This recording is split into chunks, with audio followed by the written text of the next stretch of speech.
Janë vetëm 3 muajt e verës ato që më së shumti preferohen nga njerëzit për të pushuar. 3 muaj, të cilat ndoshta do të na duhen disa këshilla kryesore për të qenë të kujdesshëm me shëndetin. Dikush preferon të kaloj pushimet në mal, një tjetër në det, por kjo nuk e shmang as pak vëmendjen që duhet të kushtojmë një sër komponentësh të rëndësishëm.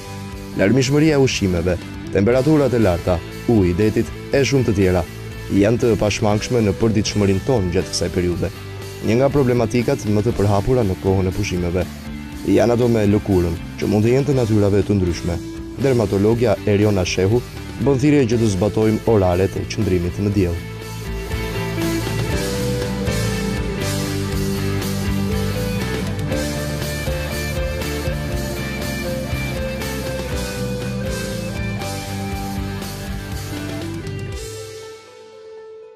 Kryesorja, unë do të thosha, është që të kontrollojnë mirë, të mbajnë në menaxhim kohën që ato shpenzojnë buzdetit. I referohem detit, po pa përjashtuar ndoshta edhe pushimet që mund të bëhen në ambiente të tjera, pushime malore etj.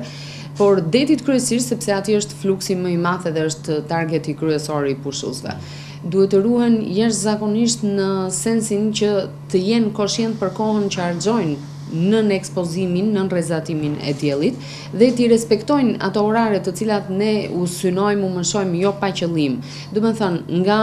mëngjesi i herët deri në orën 10:30 mund të ekspozohen në diell, të mbrojtur me kremra mbrojtës, me t-shirt të bardhë, me kapele, me syze dhe pastaj nga ora 10:30 dhe deri në 16:30 duhet i shmangen ekspozimit të drejt për drejt në rrezet e diellit. Pra të frekuentojnë ambiente që janë me hije, nën hijet e pemëve apo ambiente që janë gjysmë të mbyllura por që prap nuk kanë rrezatim dhe pas 16:30 mund të rifillojnë të ekspozohen. Nëse të rriturit edhe rrëshqasin janë pak rebel karshi kësaj fasha orari që ne vendosim, për fëmijët është orar strikt në mënyrë absolute deri në orën 10:30 maksimumi paradite dhe 16:30 deri në perëndim janë të lirë të ekspozohen karshi diellit. Ashtu siç e përmendëm edhe më sipër, bollëku ushqimor na bën ndonjëherë të parezistueshëm për të provuar pak nga të gjitha. Por çfarë mendojnë dietologët për këtë?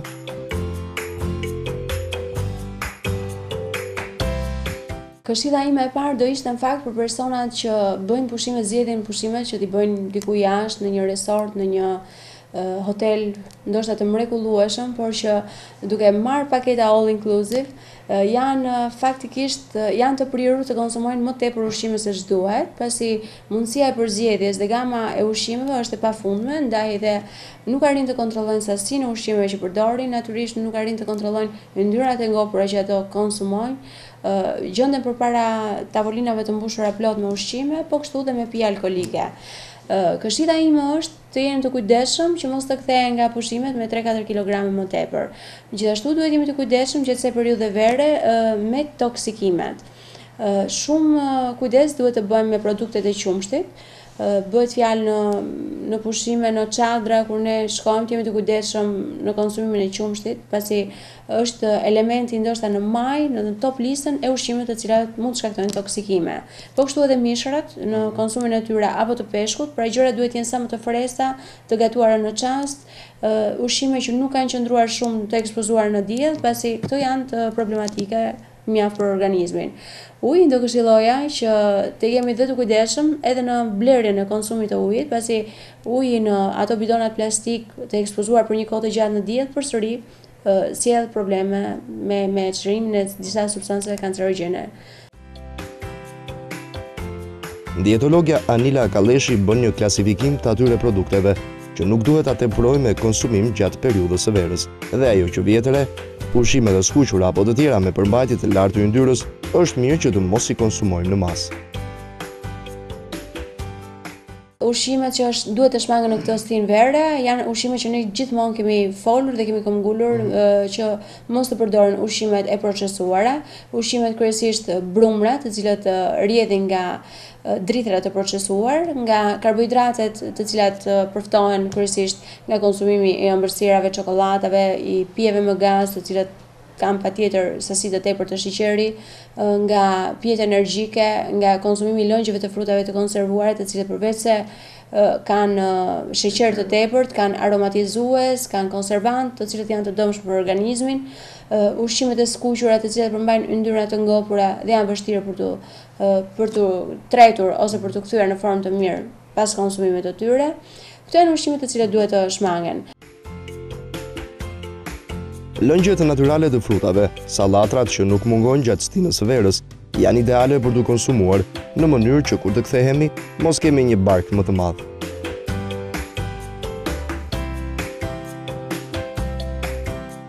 Stina e verës në fakt është e bekuar nga Zoti, pasi na sjell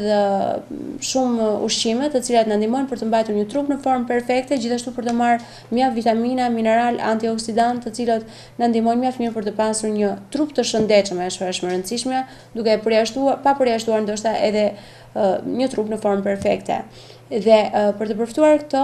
mund të konsumojmë shumë mirë frutat dhe perimet e stinës. Perimet, kryesisht jeshillet, janë të mrekullueshme për të konsumuar, pasi marrim klorofilin, i cili është shumë i nevojshëm, marrim antioksidant shumë të mirë, vitamina dhe minerale mjaftueshëm, fibrat, të cilat janë shumë të mira, enzimat, të cilat na bëjnë shpërbërjen e ushqimit që ne konsumojmë në trup, dhe gjithashtu ajo është problem për të përmendur, na mbajnë të hidratuar pasi përmbajnë shumë ujë brenda.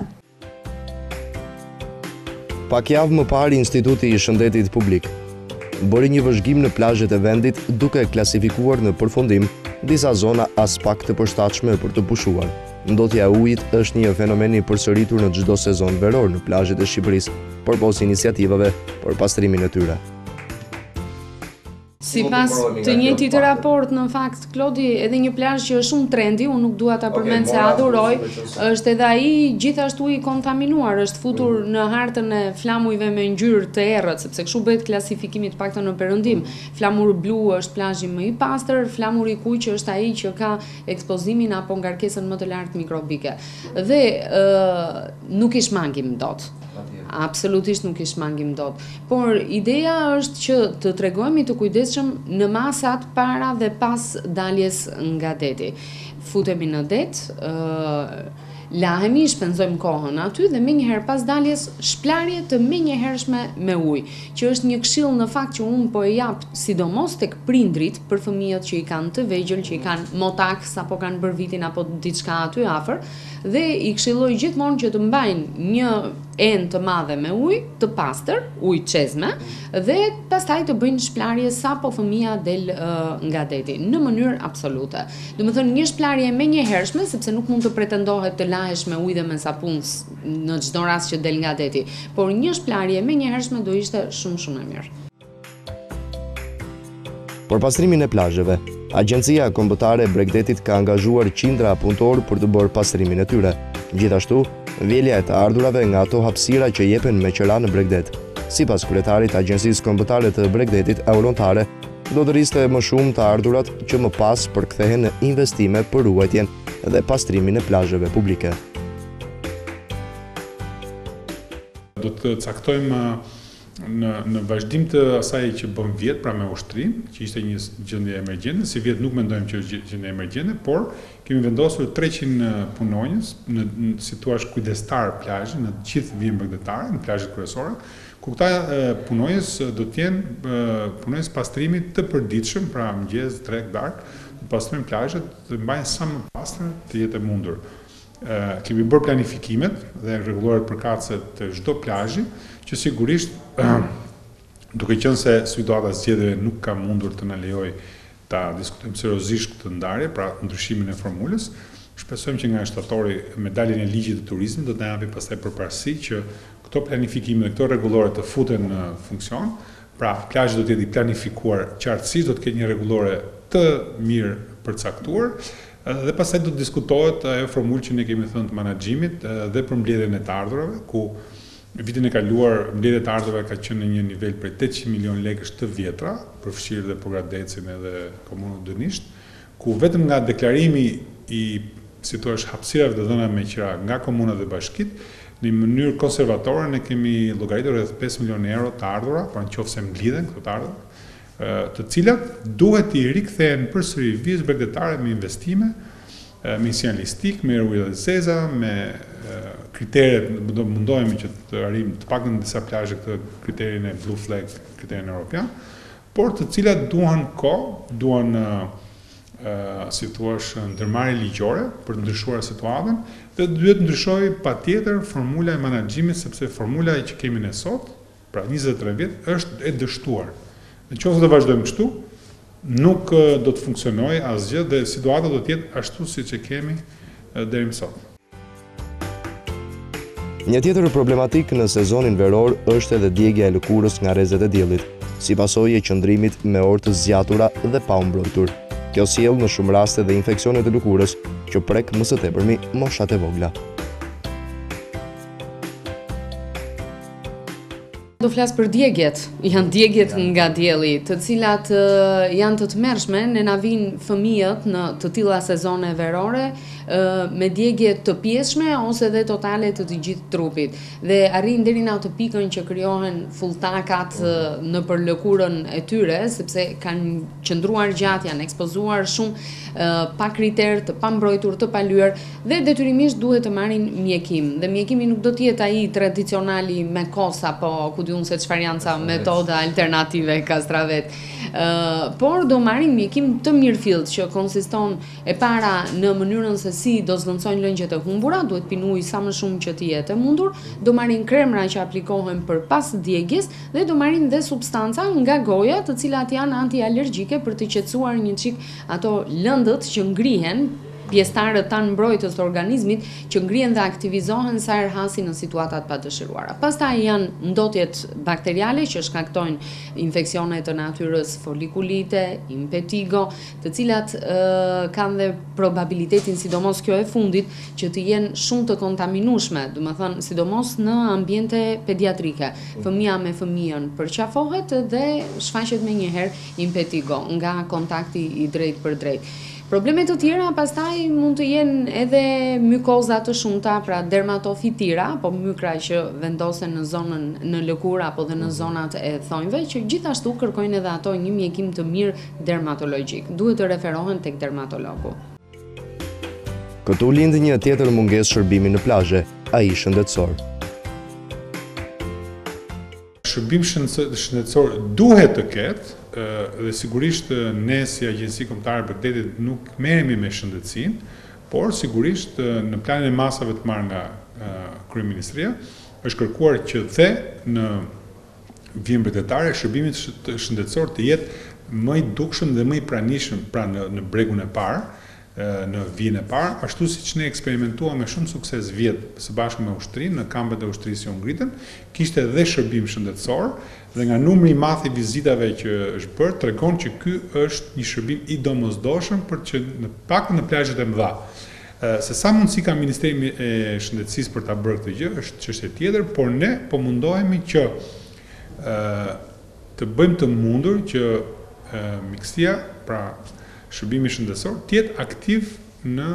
zonat kryesore të plazheve tona. Kjo gjë bëhet shumë thjesht, ne ditën ta bëjmë vjet, pra ose me çadra, ose me ambulanca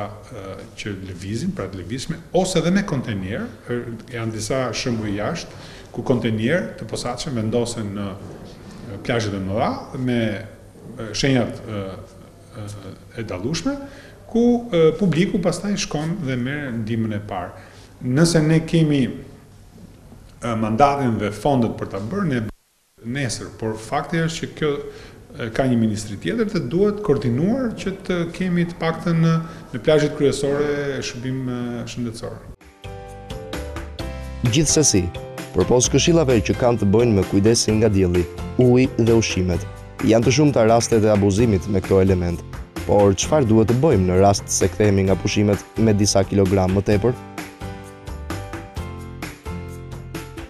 Nëse kemi abuzuar sidomos me alkoolin, pasi alkooli përmban shumë kalori, dihet 1 gram alkool përmban rreth 7 kalori, 1 gram yndyrë përmban 9, 1 gram karbohidrat përmban 4 apo 1 gram protein përmban 4 gram. Pra të shikon, karbohidratet dhe proteinat nuk është se përmbajnë shumë kalori, ndërsa alkooli përveç se menjëherë sapo futet në organizëm neuronet që ndodhen në tru vdesin pasi i shkatron ato, gjithashtu mëlçin e lodh shumë dhe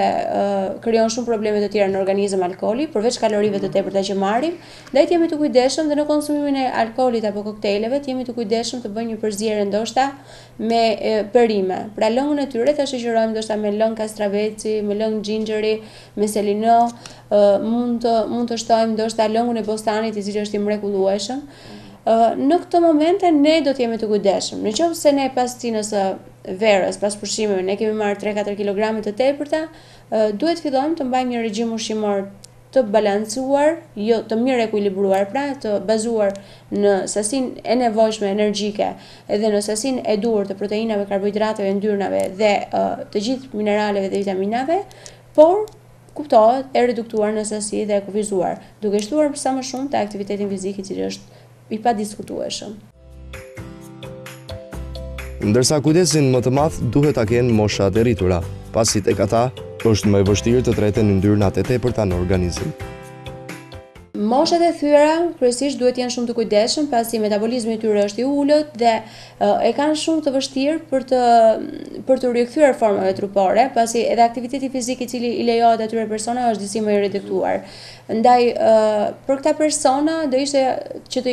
mirë që të ishin të kujdesshëm që në fillim, duke shmangur të gjitha produktet të ziera shumë, produkte të cilat janë të skuqura, produkte të cilat përmbajnë yndyrna të ngopura, dhe të konsumojnë sa më shumë perime, kryesisht të gjalla ose shumë pak të gatuara, qoftë në avull, qoftë të jenë sa më pak të gatuara, maksimumi i gatimit të jetë 2 deri në 3 minuta. Noti është një mrekullim më vete, ndihmon mjaft mirë për të gjitha artikulacionet, ndihmon mjaft mirë për të mbajtur një trup në formë perfekte, ndihmon mjaft mirë për të pasur një trup të gjallëruar në stinët që do pasojnë pas kësaj stine të ngrohtë vere. Për të pasur një trup në formë, por mbi të gjitha të shëndetshëm, duhet të përpiqemi që këshillat të zbatohen, pasi njeriu